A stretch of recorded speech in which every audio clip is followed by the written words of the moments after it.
Hello viewers, গল্পের পরবর্তী অংশের নিয়ে আবারও আপনাদের মাঝে হাজির হলাম। প্রণয়ের সাতফোড়ন পর্ব ৩।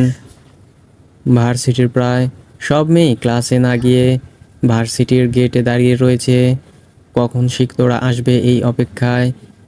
সবাই জানে প্রতিদিনের মতো শিক্ষকরা হয়তো আজও দেরিতেই আসবে, কিন্তু তবুও তাদের মাঝে কোনো বিরক্তি নেই। সবার আগে শিক্ষকর মুখ দর্শন করতে পারলেই যেন তাদের শান্তি। এরই মাঝে হঠাৎ একটি কালো গাড়ি ভার্সিটিতে ঢুকতে দেখে সবাই। যে কোনো একটা গাড়ি ভার্সিটিতে ঢুকতেই পারে, এতে যে কারো কোনো সমস্যা না হওয়ারই কথা। কিন্তু যখন সবাই গাড়ির ভেতর বসে থাকা সাদাপ আর শিক্ষককে দেখে, আর তখন দেখে গাড়ি চালাচ্ছে কোনো মেয়ে, তখনই তারা অবাকের সর্বোচ্চ সীমা অতিক্রম করে। সাদাপ আর শিখত ওদের নিজের গাড়িতেও না এসে এটা আবার কোন মেয়ের গাড়ি করে ভার্সিটিতে ঢুকলো তারা, এ নিয়ে যেন তাদের চর্চা শুরু হয়ে গেল। শিক্ষর পাশাপাশি এই ভার্সিটিতে সাদাপেরও জন্য অনেক মেয়ে পাগল, তাই তাদের সাথে কোনো মেয়েকেই তারা সহ্য করতে রাজি নয়। সে যাই হোক, গাড়িটা পার্কিং এরিয়ায় রেখে তারা সবাই গাড়ি থেকে নেমে পড়ে। তখনই সাদাব আবারও মায়াকে নানানভাবে ধন্যবাদ দিতে শুরু করে দিয়ে, থ্যাংক ইউ মায়া, তুমি আজকে আমাদের সত্যিই অনেক বড় হেল্প করলে। এত থ্যাঙ্কস বলার প্রয়োজন নেই ভাইয়া, এটাকে প্রতিবেশী হিসেবেও আমার কর্তব্য ভাবতে পারেন। আসলে তুমি সত্যিই অনেক ভালো। ওয়ান সেকেন্ড, তুমি কি বললে আমাকে? জি, কিছু কি ভুল বলেছি? সাদাপের কথার ভঙ্গিতে মা কিছুটা ভরকে যায়। আরে, তুমি আমাকে ভাইয়া ডেকেছ, এমনিতে তো মিস্টার সাদাপ সাদাপ বলে ডাকো। হ্যাঁ হ্যাঁ, আমি ভাবলাম কি নাকি আপনি তো আমাকে চমকে দিয়েছেন। আপনাকে আমি বড় ভাই হিসেবে মানতেই পারি, এতে নিশ্চয়ই আপনার কোনো আপত্তি নেই। আরে আমার কিসের আপত্তি থাকবে? তোমার যেটা ইচ্ছে তাই ডাকতে পারো আমায়, সমস্যা নেই। সাদাপ আর মায়ার কথাবার্তা সবই শুনছিল সিক্ত, আর এদের কথা শেষ হচ্ছে না দেখেই সিক্ত কড়া গলায় বলে উঠল, সাদাপ আমাদের দেরি হচ্ছে, আর মিস মায়া তোমার ক্লাস হয়তো শুরু হয়ে যাবে। আই থিঙ্ক তোমার ক্লাসে তাড়াতাড়ি যাওয়া উচিত। মায়া সিক্তর কথা ঠিকভাবে কানে না নিয়েই সাদাপকে বিদায় জানিয়ে ক্লাসে চলে যায়, আর সিক্ত তা খেয়াল করে কিছু না বলে সরাসরি প্রিন্সিপালের রুমের দিকে এগোতে থাকে। স্যার আসবো। ও তোমরা এসো এসো, আজকে অন্তত আরেকটু আগে আসতে পারতে তোমরা। সে যাই হোক, যে জন্য ডেকেছি সেটা বলি, আগে এখানে এসে বসো। জি স্যার বলুন। হ্যাঁ বলছি, এক মিনিট। তোমাদের এক একজন সদস্য কই? অবশ্য ও থাকার না থাকাও তা সেটা কথা না, কথা হচ্ছে তোমরা নিশ্চয়ই জানো আমাদের ভার্সিটি থেকে প্রতি বছরই শিক্ষা সফরে দেশের বিভিন্ন জায়গায় ঘুরতে যায়, তাই তো? জি স্যার, তবে এতে আমাদের কি কাজ? না মানে এসব তো ভার্সিটির চতুর্থ বর্ষের বড় ভাইয়ারাই দায়িত্বে থাকে, কিন্তু এবার দায়িত্ব অনেক বেশি। আর এবার চতুর্থ বর্ষের স্টুডেন্টরা শিক্ষা সফরের দায়িত্বে থাকছে না, কারণ তাদের এ মাসে হঠাৎ করেই এক্সামের সিদ্ধান্ত নেওয়া হয়েছে। তাই এবার তোমরা আর প্রথম ও দ্বিতীয় বর্ষের স্টুডেন্টরা যাবে। এক সেকেন্ড স্যার, প্রথম বর্ষের সেই মানে? ওরা তো ভার্সিটিতে এসেছে কয়েকদিন মাত্র, ওদের তো আরও দেরিতে এসব হওয়ার কথা, তাই না? কিন্তু এবার সেরকম হচ্ছে না। আমরা ডিসিশন নিয়েছি ওদেরকেও এবার তোমাদের সাথেই পাঠাবো। তাছাড়া এবার পিকনিকের জন্য বান্দরবন সিলেক্ট করা হয়েছে, আর এটাই একটু তোমাদের জন্য টাফ হয়ে যাবে। এমনিতেই ওরা নতুন, তার উপর তোমরাও এর আগে এসব দায়িত্ব পাওনি। তো সব নিয়েই অনেক প্রবলেম হয়ে হবে তোমাদের। কিন্তু আমি জানি তোমরা আর তোমাদের দল আমাকে নিরাশ করবে না, আর তোমরা তোমাদের দায়িত্ব যথাযথ পালন করবে। জি স্যার, আমরা যথাযথ চেষ্টা করব। তাহলে আমি ওদের অ্যানাউন্সমেন্ট করে জানিয়ে দিচ্ছি, ওদের আর 2 দিন পরই শিক্ষা সফর। আশা করি সবাই এটা শুনে খুব খুশি হবে। কি বলো? জি স্যার। ভাবছিলাম এবার বেড়াতে গিয়ে প্রচুর চিল করব, কিন্তু এখানে তো স্যার আমাদের চিলের 12টা বাজিয়ে দিল। ধুর, ভালো লাগে না এসব। হয়েছে, এখন হতাশ না করে কাজে লেগে পড়। আর আমাদের টিমের যারা যারা আছে সবাইকে যার যার কাজ বুঝিয়ে দিস। আর তিহান কই? ওকে ফোন করে আসতে বল, 2 দিন ধরে গায়েব হয়ে বসে আছে। আমি করি সব। ওই পোলা একদিন ও মাইয়া তো আরেকদিন ওই মাইয়া নিয়েই পড়ে থাকে। ও আর কি। সাদা বিরক্তি নিয়ে কথা শেষ করে তিহানকে ফোন লাগালো, কিন্তু এর মাঝেই হঠাৎ করেই তিহান ওদের সামনে চলে আসে। যা দেখে সিক্ত মেজাজ নিয়ে বলল, যেখানে ছিলি যা করছিস করছিস, এখন কাজে লেগে পড়। আমি আর কিছুই শুনতে চাচ্ছি না। আর পারলে নিজেকে ঠিক কর। ক্লাস চলছে, কেমিস্ট্রি প্রফেসর কেমিস্ট্রি পড়াচ্ছেন, অর্গানিক কেমিস্ট্রি, যা বেশিরভাগ স্টুডেন্টের কাছেই একটি ভয়াবহ বিষয়। যে টপিকের নাম শুনলেই অধিকাংশ স্টুডেন্টের মাথা চক্কর দিয়ে ওঠে। ঠিক তেমনই আজ ক্লাসের পরিবেশ। সবাই অনেকটা বিরক্ত নিয়ে ক্লাসটা করছে, কারণ যে যতই বেশি টপিকগুলোকে মাথায় ঢোকানোর চেষ্টা করছে ততই যেন গুলিয়ে ফেলছে। তবে তাদের মধ্যে একজনের কোনো পরিবর্তন নেই। তাকে দেখলে মনে হবে সে যেন ক্লাসটাকে খুব ভালোভাবেই এনজয় করছে। হ্যাঁ, সত্যিই মায়া স্যারের লেকচার খুব মনোযোগ দিয়ে শুনছে আর সেগুলো নোট করছে। সব কিছু এমনিই চলছিল। এরই মাঝে হঠাৎ তিহানার আরও কিছু সিনিয়র ছেলে মেয়ে ক্লাসের স্যারের পারমিশন নিয়ে ঢুকে পড়ে।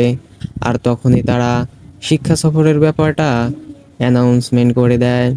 ঠিক তখনই ক্লাসের পুরো পরিবেশটাই চেঞ্জ হয়ে যায়। সবাই মেতে ওঠে শিক্ষা সফরের আলোচনা নিয়ে। কে কী করবে না করবে তা নিয়ে যেন তাদের মধ্যে উত্তেজনা শুরু হয়ে গিয়েছে। কালকে শুক্রবার আর শনিবারই তাদের শিক্ষা সফরের জন্য বান্দরবন নিয়ে যাওয়া হবে। সবাই ব্যাপারটাকে প্রচণ্ড উপভোগ করলেও মায়ার মধ্যে কোনো চেঞ্জ নেই। বরং হঠাৎই ক্লাসের মধ্যে এসব বিষয়ে সবার এত উত্তেজনা দেখে হয়তো কিছুটা বিরক্ত নেই, একটা বড় দীর্ঘশ্বাস ছাড়ল সে। ভার্সিটি থেকে বাসায় ফিরে গোসল শেষে ঘুমিয়েছিল মায়া।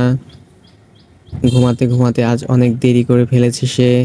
আর যখন চেতন পায় তখন দেখে মাগরিবের আজান দিয়ে দিয়েছে। তাই আর দেরি না করে নামাজটা পড়ে নিয়ে পড়তে বসে পড়ল সে।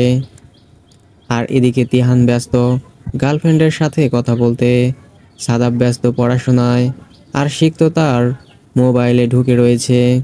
আসলে সিক্ত সারাদিন মোবাইল কিসে ব্যস্ত থাকে এটা আসলে বোঝা মুশকিল, কারণ সে সোশ্যাল মিডিয়ার অ্যাক্টিভ থাকা পছন্দ করে না, আবার কারোর সাথে কোনো চ্যাটও করে না।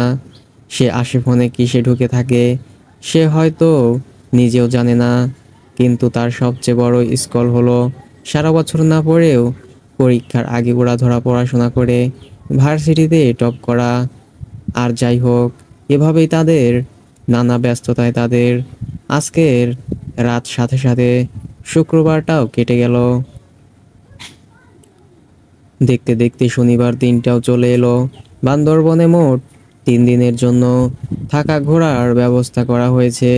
সেই জন্য মায়া, সিক্ত, সাদাব, তিহানের মতো সব স্টুডেন্টরাই রাতে তাদের সব কিছু গুছিয়ে ফেলেছে। ভার্সিটিতে সকাল 8টায় উপস্থিত থাকতে হবে, আর বাস ছাড়বে সকাল 9টায়। তাই মায়া সকাল সকাল উঠে কাজ শেষ করে ভার্সিটির উদ্দেশ্যে বের হয়ে গিয়েছে। আর এদিকে সিক্ত আর ওর বন্ধুরা না চাইতেও আজ সকাল সকাল উঠে ভার্সিটিতে চলে গিয়েছে। আর সিক্ত বরাবরের মতো তার প্রিয় ব্ল্যাক কালারের শার্ট আর প্যান্ট পরেছে, পায়ে ব্ল্যাক স্নিকার্স আর চোখে কালো সানগ্লাস, চুলগুলো জেল দিয়ে সেট করা। আর সিক্ত হয়তো তারা আগে যা যা নিয়েছে তার অধিকাংশ জিনিসই মনে হয় কালো। মায়া আর সিক্ত সবচেয়ে কমন বিষয় হলো তাদের সবচেয়ে পছন্দের রং কালো, দেন সাদা। কেউ এত বেশি কালো কিভাবে পছন্দ করে সেটা হয়তো তাদের দেখলেই বোঝা যায়। সাদাব একটা সাদা শার্ট আর কালো প্যান্ট পরেছে, আর তিহান ব্রাউন কালারের টি শার্ট। সব কিছু সেট করে প্রত্যেকে তাদের ব্যাগ নিয়ে বাসা থেকে বেরিয়ে ভার্সিটির উদ্দেশ্যে রওনা দিল। গিয়ে দেখলো ভার্সিটির প্রায় সবাই চলে এসেছে।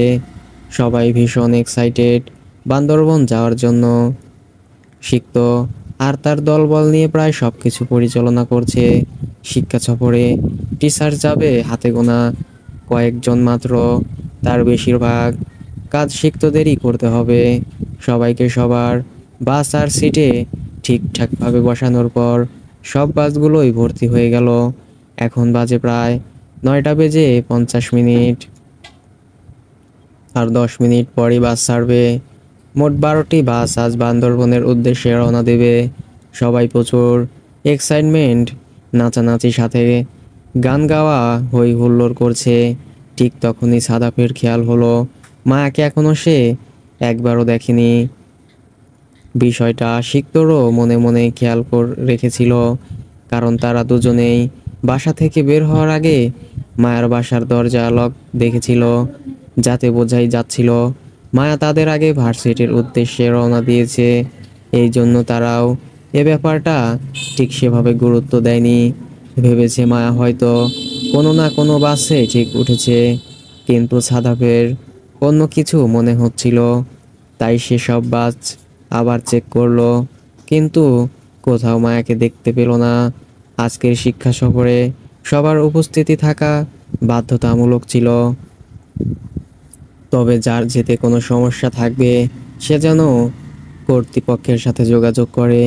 কিন্তু মায়া এমন কিছুই করেনি, বরং তার যাওয়ার লিস্টে নাম ছিল, অথচ সে এখনো আসেনি। তাহলে কোথায় গিয়েছে সে? সাদাপার দেরি না করে বিষয়টা সিক্তকে জানায়। এদিকে সিক্ত ব্যাপারটাকে বেশি পাত্তা না দিলেও মনে মনে সেও বিষয়টা নিয়ে প্রচুর চিন্তিত হচ্ছিল, কারণ সে গতকাল বিকেলে মায়াকে যাওয়ার জন্য বিভিন্ন জিনিসপত্র শপিং করে আনতে দেখেছিল। আর আজ সকালে তাদের আগেই সে বাসা থেকে বের হয়েছে। আবার বাসার গাড়ি পার্কিং এরিয়ায় মায়ের গাড়িটাও ছিল না, অথচ সে ভার্সিটিতে এখনো এসে পৌঁছয়নি। তবে কোথায় গিয়েছে মায়া? ঘড়িতে প্রায় 9:10।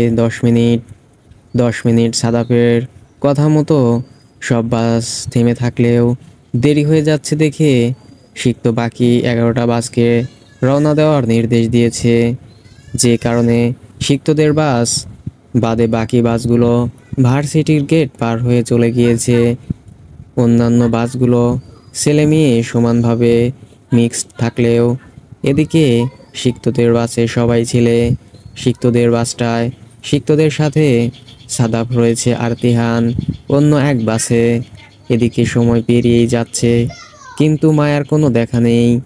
এদিকে মায়ার ব্যাগটা নিয়ে সিক্ত ব্যাপারটা নিয়ে রাগে সিক্ত এর বিরক্তিতে জ্বলে উঠল।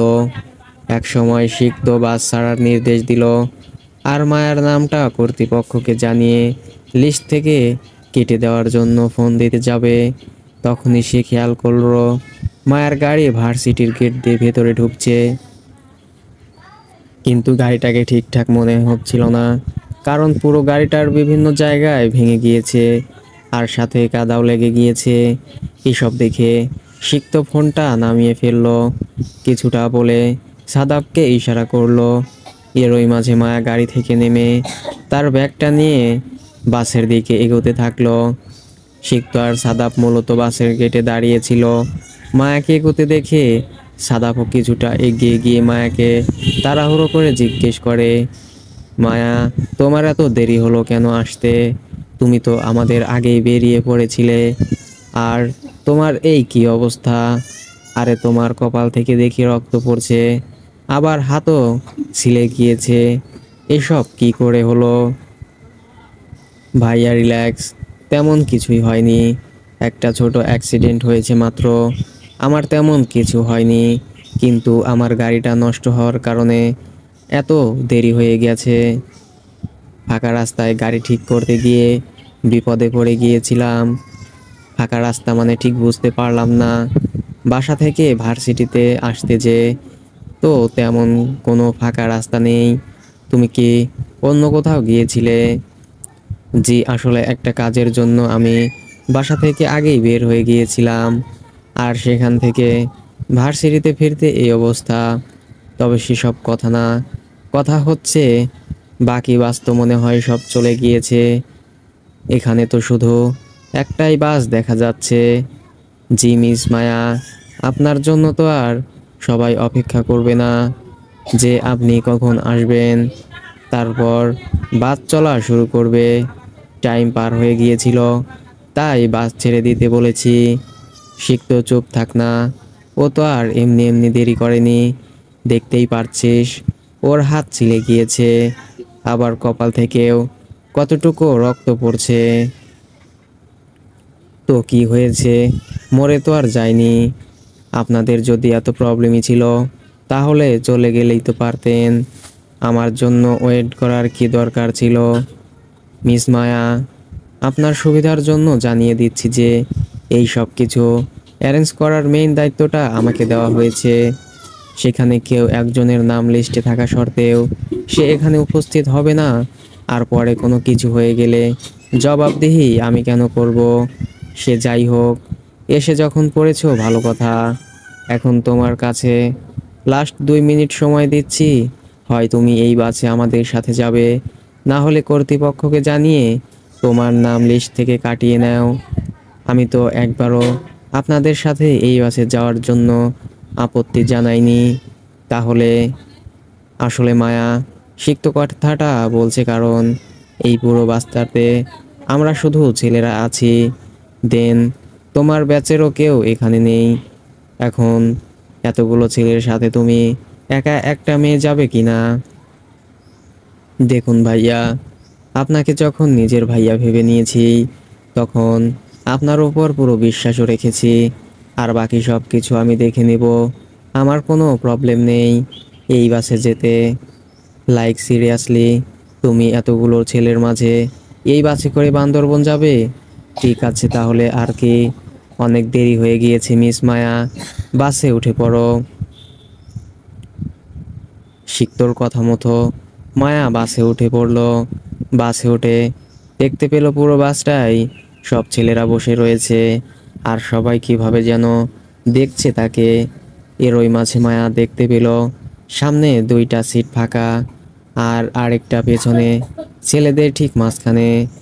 আর সে কোথায় বসবে এটা ভাবতে ভাবতেই পেছন থেকে সিক্ত বাসে উঠে সামনে থাকা 2টা সিটের একটায় বসে পড়ল, আর পেছনের দিকে সাদাব গিয়ে বসে পড়ল।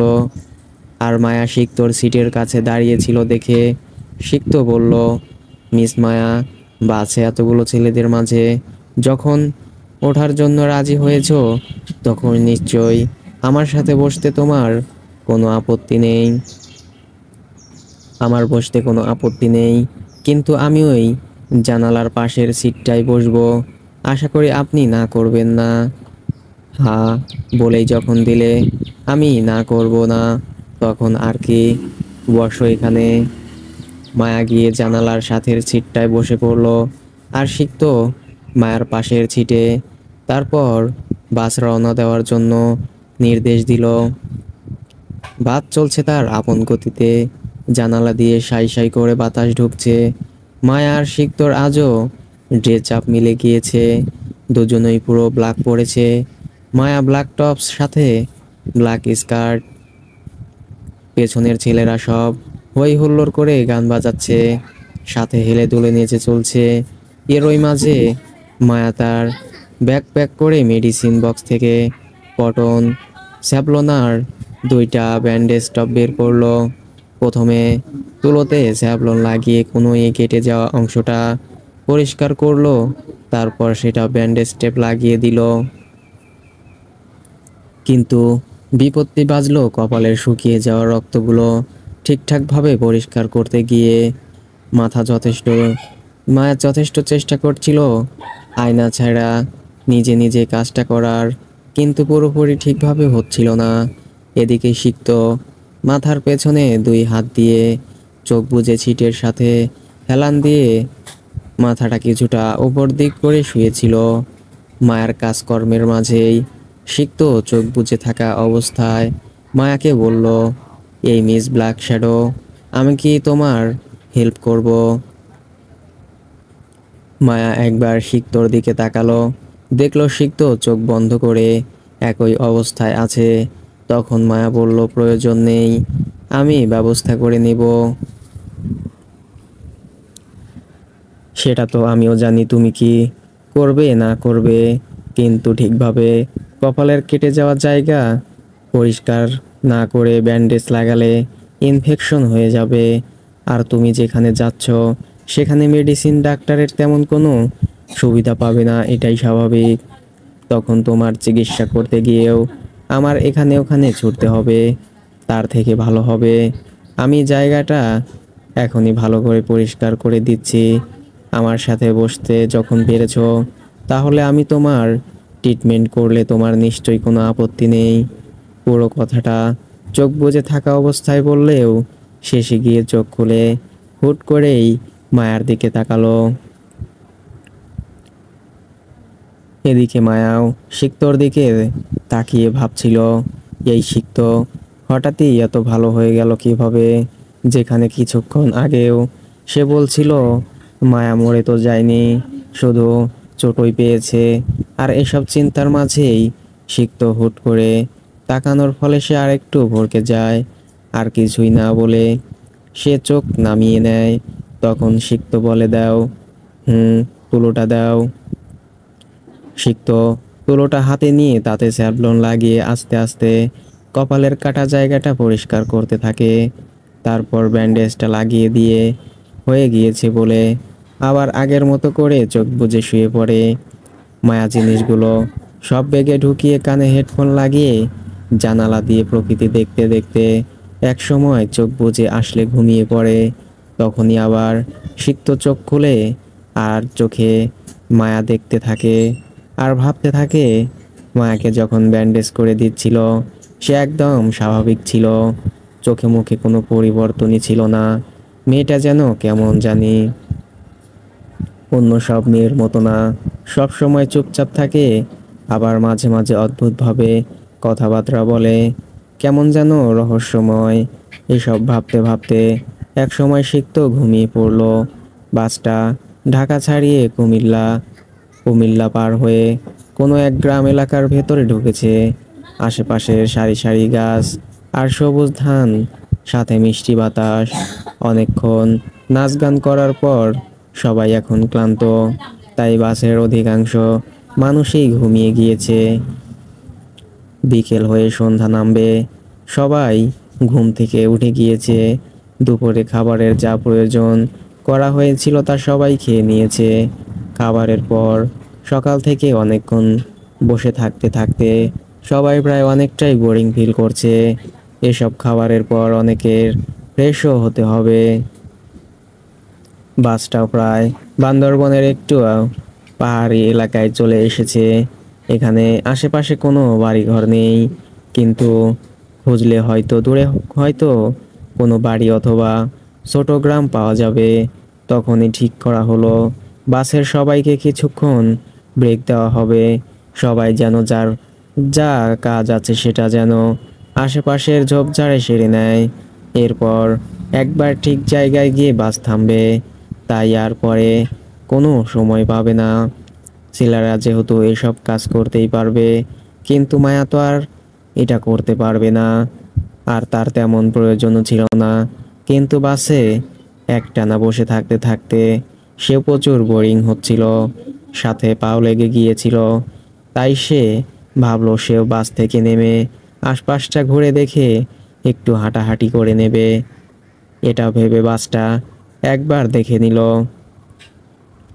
আর দেখলো বাসের সবাই নিচে নেমে গিয়েছে, কিন্তু সাদাব তার সিটে বসে বসে গভীর ঘুমে ঘুমাচ্ছে। আসলে সবাই যখন ঘুমাচ্ছিল তখন সাদাব চেতন ছিল বাসের সব কিছু দেখে রাখার জন্য। তাই কিছুক্ষণ আগে ক্লান্ত হয়ে আর থাকতে না পেরে ঘুমিয়ে গিয়েছে। এরপর আবার একবার সিক্তকে খুঁজলো, কিন্তু দেখতে পেল সিক্তও নেই। এরপর আর কিছু না ভেবে মায়া বাস থেকে নিচে নেমে পড়ে আর ঘুরে ঘুরে বা চারপাশটা দেখতে থাকে। বাসটা এখন মূলত বলতে গেলে অনেকটা পাহাড়ের রাস্তার উপর রয়েছে, আর রাস্তার পাশে জঙ্গলও দেখা যাচ্ছে। এদিকে সূর্য ডুবতে শুরু করেছে। এসব দেখতে দেখতে মায়া বাস থেকে অনেকটা পাহাড়ের পেছনের দিকের জঙ্গলের দিকটায় চলে যায়। আকাশের দিকে তাকিয়ে থাকতে থাকতে কি যেন গভীর ভাবনায় ডুবেছিল সে। মায়ার মতো মেয়েও বাসের কথা ভুলে গিয়েছে। এদিকে ব্রেক টাইম অল্প কিছুক্ষণ থাকার আর সন্ধ্যা হয়ে যাচ্ছিল দেখে বাসে সবাই আবার নিজের জায়গায় গিয়ে বসে পড়ে। এদিকে দেরি হচ্ছিল দেখে বাসও আর দাঁড়ায় না। বাসও চলতে থাকে তার আপন মনে, আপন গতিতে। অথচ এদিকে যে একজন নিজের ভাবনায় ডুবে থাকতে থাকতে বাসের কথা ভুলে গিয়েছে, তার কথা কারোরই মনে নেই। বাস অনেকটা দূরে চলে গেলে মায়ার ধ্যান ভাঙে আর দৌড়ে বাস যেখানে ছিল সেখানে এসে দেখে বাস নেই, আশেপাশে কোনো মানুষজনও নেই। এদিকে সূর্য প্রায় ডুবে গিয়েছে। মায়ার ব্যাগটাও বাসে রেখে আসা হয়েছে, ফোনটাও নেই, সেটাও ব্যাগের ভেতর। স্বাভাবিকভাবে এমন অবস্থায় এমন একটা পরিবেশ সব মেয়েরই ভয় পাওয়ার কথা, কিন্তু না, মায়া ভয় পাচ্ছে না। তার মধ্যে বরাবরের মতো কোনো পরিবর্তন নেই, নেই চোখে মুখে কোনো ভয়ের ছাপ। কি অদ্ভুত, তাই না? এদিকে প্রায় এদিকে সূর্য প্রায় অর্ধেকটা অংশই ডুবে গিয়েছে। চারপাশ ঘন অন্ধকার হয়ে আসছে। আর এসব দৃশ্য এক মনে দাঁড়িয়ে দেখছে মায়া। মায়া যে একটা মেয়ে, আর এমন একটা পরিবেশে মেয়েদের কত রকমের বিপদের সম্মুখীন হতে হবে সেটা মায়া হয়তো খুব ভালো করে জানে। কিন্তু বর্তমানে তার মধ্যে নেই কোনো রকম ভয়ের ছাপ বিন্দু পরিমাণও। একবার মায়াকে দেখলে মনে হবে সে এই সিচুয়েশনটা উপভোগ করছে, কিন্তু ততক্ষণেই হয়তো মনে হবে সেই কি করবে না করবে চিন্তার উপায় না পেয়ে দাঁড়িয়ে প্রকৃতির অদ্ভুত দৃশ্য দেখতে। এরই মাঝে সূর্য যখন সম্পূর্ণ ডুবে গিয়েছে আর আকাশে একটু মাত্র লাল আলো দেখা যাচ্ছে, তখনই কি যেন ভেবে মায়া পাশে থাকা বিশাল পাহাড় জঙ্গলের দিকে এগুচ্ছে। ঠিক বোঝা যাচ্ছে না যে মায়ার মতো মেয়ে এত হিতাহিত জ্ঞান শূন্য হয়ে কিভাবে এরকম জায়গায় জঙ্গলে তাকে হাজারো বিপদের সম্মুখীন করতে হবে। সাধারণত এসব জঙ্গলে প্রায় অনেক হিংস্র জন্তু জানোয়ার থাকে।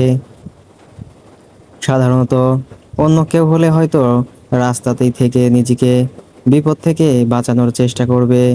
আর যাই হোক, মায়ের মতো এই অন্ধকারের মধ্যে কোনো জঙ্গলের ভেতরে তো ঢুকতে যাবে না, তাই না? মায়া প্রায় যতই জঙ্গলের দিকে পা বাড়াচ্ছে ততই যেন প্রকৃতি অন্ধকারে ডুবে যাচ্ছে। একটা সময় মায়া যখন জঙ্গলের ভেতর কয়েক পা এগিয়েছে, তখনই কেউ হয়তো পিছন থেকে জোরে চিৎকার দিয়ে বলল, মায়া। মা পিছন ফিরে তাকিয়ে কিছুটা অবাকই হলো বটে।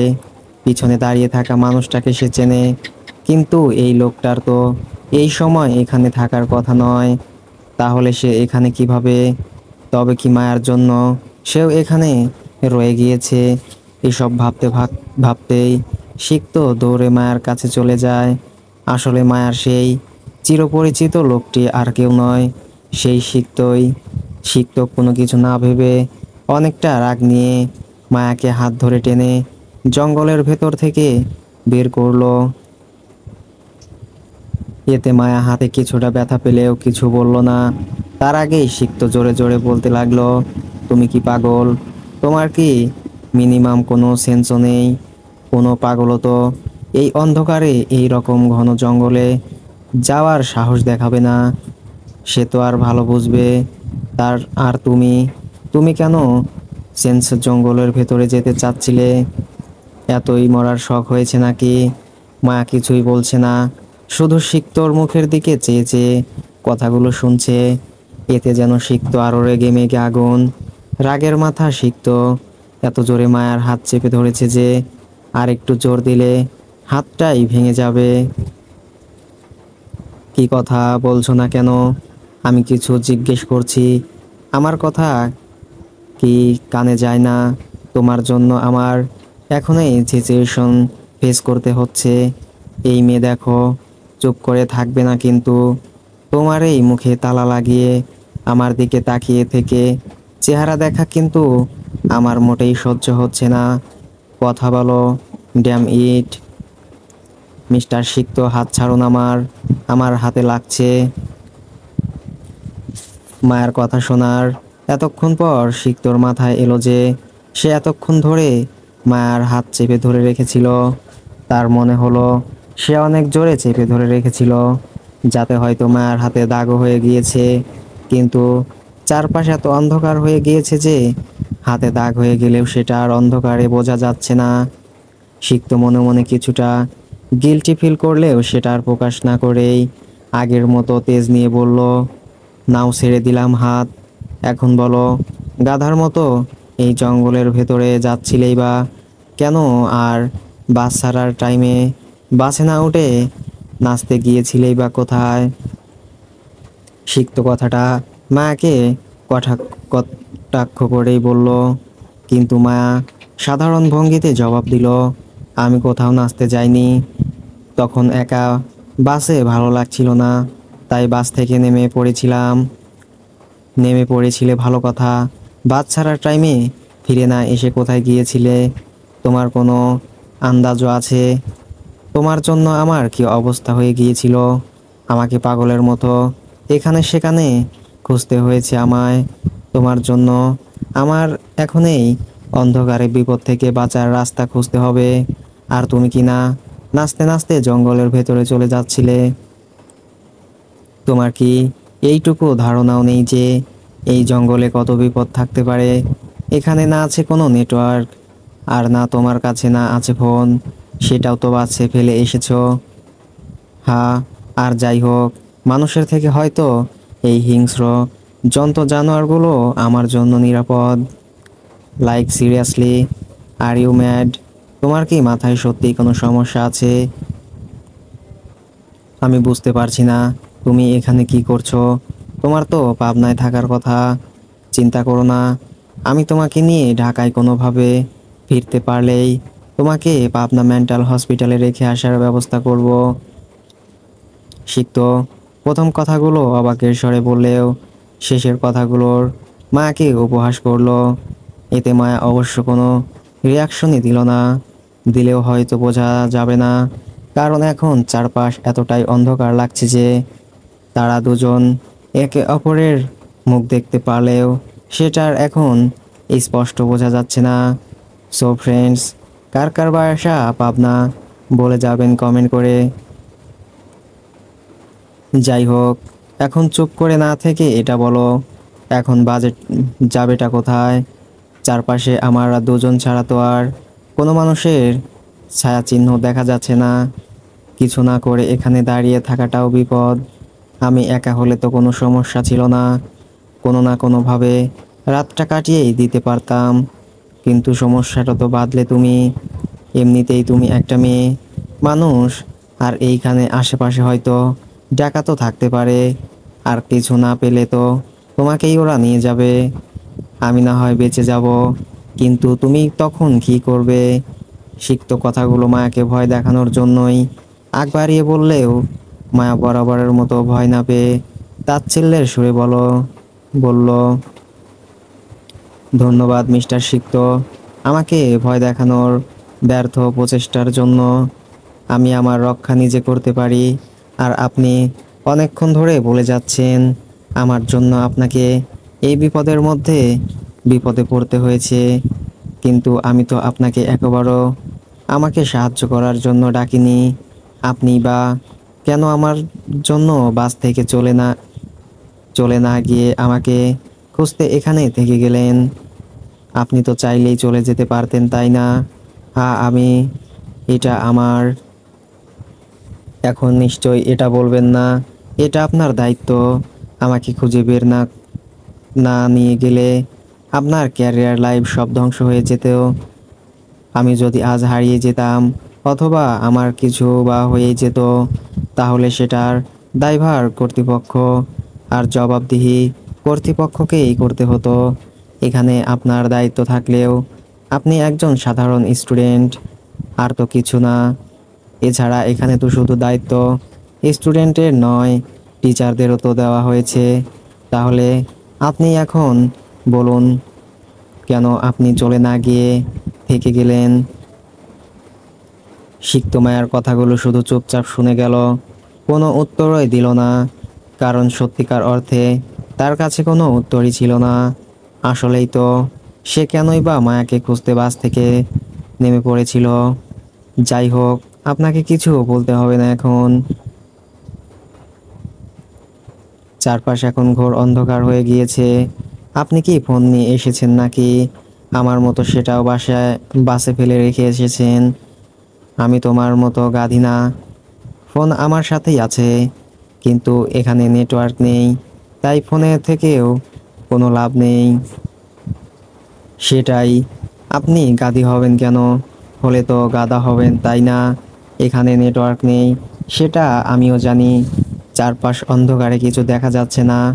ফোনের ফ্ল্যাশ লাইট অন করার জন্য বলেছি। তোমাকে তো আমি পরে দেখে নেব। আমাকে গাধা বলা হচ্ছে। মনে মনে কথাটা বলতে বলতে ফোনের লাইট অন করে সেটা সরাসরি মায়ের মুখের দিকে ধরলো। কি করছেন? আলো চোখে লাগছে তো। লাইট আমার মুখে না ধরে আমার হাতে দিন। ধরো নাও। এখন বলো কি করবে? রাত কিন্তু প্রায় অনেক হয়ে যাচ্ছে। যা করার এখনই করতে হবে। থামো, তোমার কিছু করতে হবে না। তুমি এখানে দাঁড়িয়ে থাকো। যা করার এখন আমাকেই করতে হবে।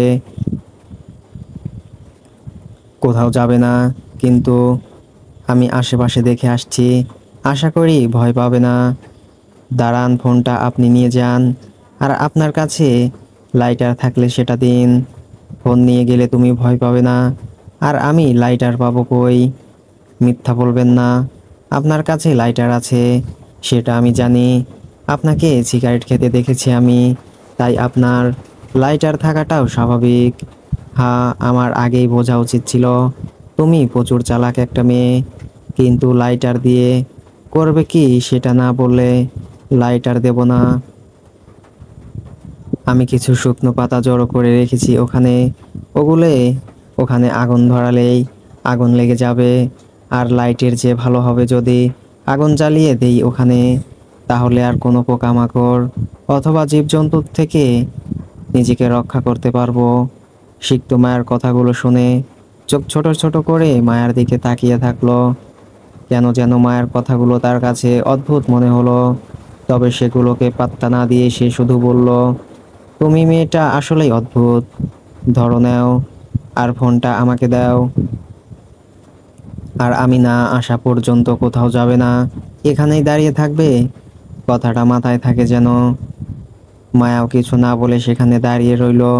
আর শিখতো আজকে রাত কিভাবে নিরাপদে থাকা যায় তার জন্য কোনো কিছুর ব্যবস্থা করতে পারবে কিনা সেটা দেখতেই আশপাশ খুঁজতে চলে গেল। প্রায় অনেকক্ষণ পর অনেকেই খোঁজাখুঁজি করে কোনো ব্যস্ততা করতে না পেরে শিখতো আবার মায়াকে সেখানে দাঁড়িয়ে থাকতে বলেছিল সেখানে ফিরে এলো। আর এসেই যেন আকাশ থেকে পড়লো। রাত প্রায় অনেক, আর এই মুহূর্তে আশেপাশে কোথাও মায়াকে দেখা যাচ্ছে না। সিক্তোর মাথা এখন প্রায় হ্যাং হয়ে গিয়েছে। তার মাথায় কিছু ঢুকছে না। কি করবে না করবে কিছুই বুঝতে পারছে না। সিক্তোর মাথায় শুধু একটা জিনিসই ঘুরপাক খাচ্ছে, যে মায়ের আবার কোনো কিছু হয়ে যায়নি তো। সত্যিই কোনো বিপদে পড়েনি তো সে? তা না হলে সিক্ত বলা সত্ত্বেও সে কেন অন্য কোথাও যাবে? সিক্ত কোনো কিছু বুঝতে না পেরে জোরে জোরে মায়া বলে চিল্লাতে লাগলো। সিক্ত কেন যেন হাত পা কাঁপছে। এর আগে সিক্তর এমন অবস্থা তখনই হয়েছিল যখন সিক্ত তার বা বাবা মায়ের এই পৃথিবী ত্যাগ করে চলে গিয়েছিল। অনেকটা ভেঙে পড়েছিল সেদিন। আজও সেই দিনের মতো নিজেকে অনেক দুর্বল লাগছে তার। আজ হয়তো আপন কাউকে হারানোর ভয় ঢুকে গিয়েছে তার মধ্যে। সিক্ত কপাল থেকে শুরু করে সারা শরীর থেকে প্রচুর পরিমাণে ঘাম ঝরছে, অথচ চারপাশে অদ্ভুত রকমের ঠান্ডা বাতাস বইছে। আর সিক্তর মনে, ব্রেনে প্রতিটি নিউরনে একটি কথাই ঘুরপাক খাচ্ছে, মার হয়তো কোনো বিপদ হয়েছে। এদিকে যখন সিক্ত চিন্তায় ভয় একদম দুর্বল হয়ে যাচ্ছে, কি করবে না করবে কিছুই বুঝতে পারছে না, তখনই সিক্ত সামনে থাকা জঙ্গল থেকে কিছু আওয়াজ শুনতে পায়। মনে হচ্ছে শুকনো পাতার ওপর পা ফেলে কেউ সিক্তর দিকে এগিয়ে আসছে। আবার কিসের যেন আলো দেখা যাচ্ছে। সিক্ত তখন একদম স্থির হয়ে যায়, কারণ সে ঠিক বুঝতে পারছিল না তার দিকে কে এগিয়ে আসছে। একবার মনে হচ্ছিল হয়তোবা মায়া, আবার মনে হচ্ছে মায়া কেন জঙ্গলের ভেতরে যাবে? তাকে তো সে বারবার মানা করেছিল, আর মায়া তো তার কথা শুনতে রাজি হয়েছিল। তাহলে এ যদি মায়া না হয় তাহলে কি হবে? কোনো জন্তু, জানোয়ার নয়তো? এসব চিন্তার মাঝে অবশেষে সিক্তর ধারণা ভুল করে দিয়ে তার সেই কাঙ্ক্ষিত মানুষটিকে তার কাছে আসতে দেখলো।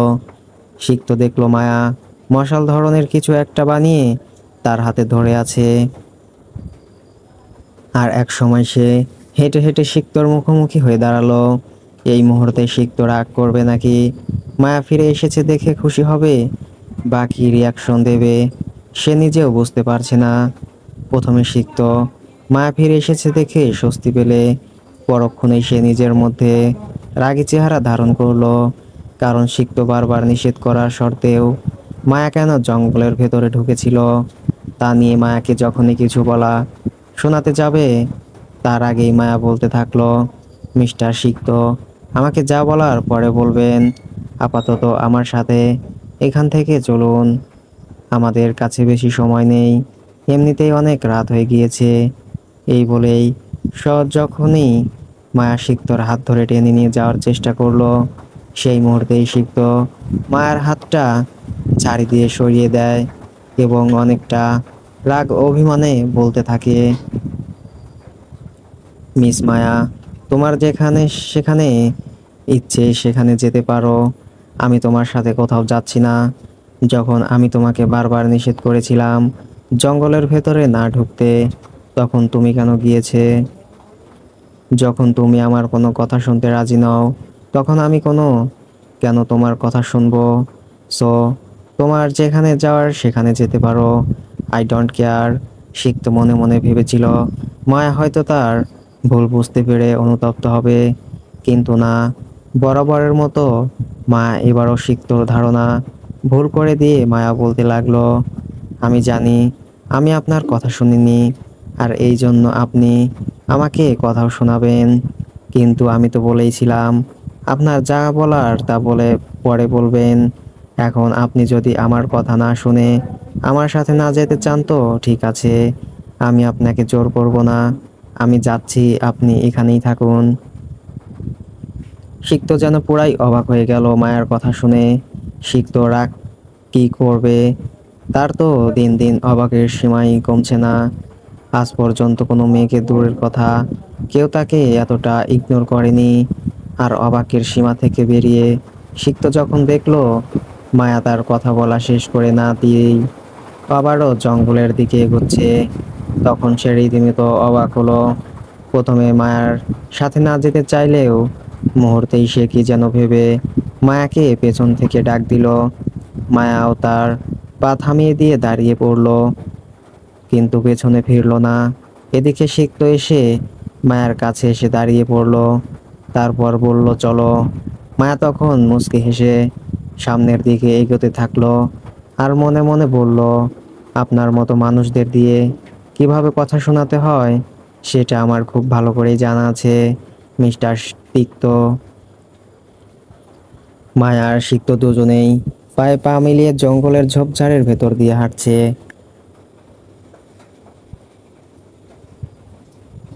এক হাতে মোবাইলের আলো জ্বালানো তো অন্যজনের হাতে মশাল। মায়া এই মুহূর্তে কোথায় যাচ্ছে তা জানলেও সিক্ত কিছুই জানে না।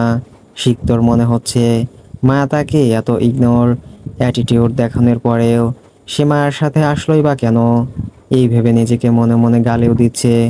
তখনই আবার মায়াকে জিজ্ঞেস করলো Miss Black Shadow, I mean Miss Maya, আমরা এখন যাচ্ছিটা কোথায়? এটা আর এটা তো জঙ্গল, এখানে তো যে কোনো সময় বিপদ হতে পারে, তাই না? আপনি কি ভয় পাচ্ছেন মিস্টার সিক্ত? তাহলে আপনি আমার সাথে না আসলেও পারতেন। Like seriously. আর শোনো, আমি এখানে এসেছি তোমার জন্য, ওকে? আমার জন্য অবশ্যই। আমি তো জানি তুমি আমার কথা শুনবে না আর একা একাই এই জঙ্গলের ভেতর কোথায় না কোথায় চলে যাবে। তখন তোমাকে কোনো বিপদের মধ্যে ফেলে তো আমি একা একটা ছেলে দাঁড়িয়ে দাঁড়িয়ে দেখতে পারি না, তাই না? হ্যাঁ, সেটা তো অবশ্যই। এই তুমি হাসছো কেন? আমি মোটেও হাসির কিছু বলিনি। তুমি আমার সাথেই ছিলে এতক্ষণ, তো তোমাকে প্রোটেক্ট করা এখন আমার রেসপন্সিবিলিটি। এসব বাদ দাও, যেটা জিজ্ঞেস করছিলাম সেটা বলো। কোনটা? আমরা এখন যাচ্ছিটা কোথায়? আমি তো আজকে রাত কাটানোর মতো আশেপাশে তেমন কিছুই। এই এক সেকেন্ড, ওই সামনে ওসব কি দেখা যাচ্ছে? ওগুলো দেখো তো, বাড়িঘর মনে হচ্ছে। ওখানে কি কোনো ছোট গ্রাম আছে? কই, আমি তো জানতাম না এটা। আমার তো মনে হচ্ছে তুমি এসব জেনেই বারবার জঙ্গলের ভেতরে আসতে চাইছিলে। I am right. হুম, আপনি ঠিক বলেছেন। মায়ার সিক্ত কথা বলতে বলতে প্রথমে খেয়ালই করেনি মায়া তাকে কোথায় নিয়ে যাচ্ছে। পরে সে দূরের গ্রামটি দেখতে পায়। কিন্তু এখানে যে কোনো গ্রাম থাকতে পারে সেটা তুমি কি করে জানলে? তুমি কি এখানে আগে কখনো এসেছিলে? না, আমি যখন বাসে ছিলাম আর যখন আমি ঘুম থেকে উঠলাম তখনই জানালা দিয়ে গ্রামটাকে খেয়াল করেছিলাম, কিন্তু গ্রামটাতে যাওয়ার রাস্তাটা আসলে কোন দিক দিয়ে ছিল সেটা বুঝতে পারছিলাম না। আর বাস যেখানে থামলো সেখানে আমি আশপাশ দেখতে থাকি, আর তখনই নিচের পাহাড়ি রাস্তাগুলোতে দু একজন মানুষকে চলাফেরাও করতে দেখেছিলাম। আর পরে যখন দেখলাম বাস নেই, তখন কি করব না করব সেটা ঠিক বুঝে উঠে পারছিলাম না। তারপর আবার এই গ্রামটার কথা মনে হলো, যার জন্য আমি বারবার জঙ্গলের ভেতরে যাচ্ছিলাম। কেননা কেন যেন আমার মনে হচ্ছিল এই জঙ্গলটাকে যত বেশি বড় মনে হচ্ছে, আসলে এটা তত বড় না। আর এই জঙ্গল পার হতে পারলেই এই গ্রামের দেখা মিলবে। তোমার প্রশংসা করতে হচ্ছে দেখছি। যত যতটা ইউজলনেস ভেবেছিলাম ততটা তুমি না। হ্যাঁ হ্যাঁ, এখন চলুন, চলো তাড়াতাড়ি। কথা বলতে বলতে তারা দুজন মিলে জঙ্গল পার হয়ে গ্রামের কাছে চলে আসে। এরপরেই তারা দুজনে প্রথমেই একটা ছোট বাড়ি দেখতে পায়। বাড়িটা একদম সাধারণ, তবে পাহাড়ি এলাকার বাড়িগুলোর মতো এই গ্রামের বাড়িগুলো না। সাধারণত আমরা যেমনটা আশেপাশের গ্রামে থাকা মাটি অথবা টিন দিয়ে বানানো বাড়িগুলো দেখতে পাই, ঠিক তেমন তারা দুজনে ঠিক করলো প্রথমে থাকা সেই ছোট্ট বাড়িতেই যাবে সাহায্যের জন্য। তারা দুজনে বাড়ির কাছে যায় এবং বাড়ির দরজার শব্দ করতে থাকে। বাড়ির দরজা খুব সাধারণভাবে তৈরি, কিছু কাঠ আর বাঁশ দিয়ে, আর বাড়িটা মাটির দেয়াল আর টিন দিয়ে তৈরি। তারা দুজন মিলে দরজা থেকে অনেক ডাকাডাকি করে কিন্তু কোনো লাভ হয় না, কেউ দরজা খুলতে আসে না। এখন প্রায় আর 8টা বাজে। শহরে রাত 8টা মানে কিছু না হলেও গ্রাম এলাকায় রাত 8টা মানেই অনেক রাত। এক সময় তারা দুজনেই আশা ছেড়ে দেয় এবং বাড়িটা থেকে কিছুটা দূরে থাকা বাড়িগুলোর দিকে যাওয়ার সিদ্ধান্ত নেয়। ঠিক তখনই কেউ এসে খুলে দেয়। মায়া আর সিক্ত দেখতে পেল এই বয়স্ক মহিলা সাদা শাড়ি পরে দাঁড়ানো। বয়স্ক মহিলাটা এত বয়স্ক যে মেরুদণ্ড বেঁকে অনেকটা কুঁজো হয়ে গিয়েছে। মহিলাটা দরজা খুলেই প্রথমেই মায়া আর সিক্তকে জিজ্ঞেস করে, তোমরা কারারে ছোড়া, এত রাইতে এখানে কি চাই? প্রথমেই এমন কথা শুনে সিক্ত যেন কিছুটা ভড়কে গেল, কিন্তু মায়াকে নিজেকে সামলে কিছু বলতে যাবে তার আগেই পেছন থেকে একটা কম বয়সী মহিলা আর একটা লোক বেরিয়ে এলো। দেখে মনে হচ্ছে তারা তার স্বামী স্ত্রী, এবং তাদের দুজনের মধ্যে থাকা লোকটির হাতে হারিকেন। আর সে এসে বয়স্ক মহিলাকে জিজ্ঞেস করলো, মা, কারা আইছে এত রাতে? মায়া আন্দাজ করতে পারলো না তারা দুজন হয়তো বয়স্ক মহিলার ছেলে আর ছেলের বউ। জানি না রে, দেখতো এরা কারা? এই যে আপনারা কি চাই এখানে? সিক্তর সাথে সাথেই বলতে থাকে, আমরা দুজন একটা বিপদে পড়ে আপনাদের কাছে এসেছি আজকে রাত কোনো রকমে নিরাপদে কাটানোর জন্য। কি জ্বালায় পড়লাম, কয়দিন বাদে বাদে সে কেউ আইসা কয় বিপদে পড়ছি থাকবার দেন। আমরা তো এইখানে যে কাউরে থাকবার দিতে পারতাম না। আপনাদের বয়স দেইহা তো বেশি মনে হইতাছে না। আপনারা দুজনে সম্পর্কে কি হন? হঠাৎ করে সম্পর্ক নিয়ে কিছু জিজ্ঞেস করায় সিক্ত কি বলবে বুঝতে পারছিল না। জীবনে এমন কোনো পরিস্থিতিতে পড়তে হবে তা হয়তো কল্পনাও করেনি। আর এরপর যখন ভেবে চিন্তে কিছু একটা বলতে যাবে, তার আগেই মায়া বলা শুরু করে, আমরা দুজনে ভাই বোন, এখানে বেড়াতে এসে আটকে গিয়েছি। কেমন ভাই বোন তোমরা? কেমন আবার মায়ের পেটের ভাই বোন? মায়ের কথা শুনে সিক্তর মাথা যেন রীতিমতো চক্কর দিতে লাগলো। সিক্ত হয়তো ভেবেছিল মায়া হয়তো ভেবেচিন্তেই কিছু একটা বলবে। সেই মুহূর্তে বয়স্ক মহিলার ছেলের হাতে থাকা হারিকেনটা সিক্ত আর মায়ার মুখের সামনে ধরে তাদের চেহারা ভালো করে দেখে বলল, কিন্তু আপনাদের চেহারা দেখা তো তেমন কোনো মিল দেখতাছি না, যাতে মনে হইব আপনারা দুইজন ভাই বোন। সিক্ত কপাল থেকে এখন বলতে গেলে রীতিমতো ঘাম ছুটবে এমন অবস্থা, কিন্তু বাইরে থেকে সে নিজেকে যথাসম্ভব শক্ত রাখার চেষ্টা করছিল। কিন্তু এখন লোকটির প্রশ্নে মায়া কি বলবে সেটা ভেবেই তার মাথা ঘুরছে। সিক্তর মায়াকে এখন সত্যি সত্যিই ইউজলেস ভাবছে। মায়া যে এমন একটা প্যাচে ফেলবে সেটা তার কল্পনার বাইরে ছিল। সিক্ত এখন এটাই ভাবছে যে এখন যদি তারা দুজনে ধরা পড়ে যায় তো মায়া হয়তো কল্পনাও করতে পারছে না যে পুরো গ্রাম মিলে তাদের কি করতে পারে।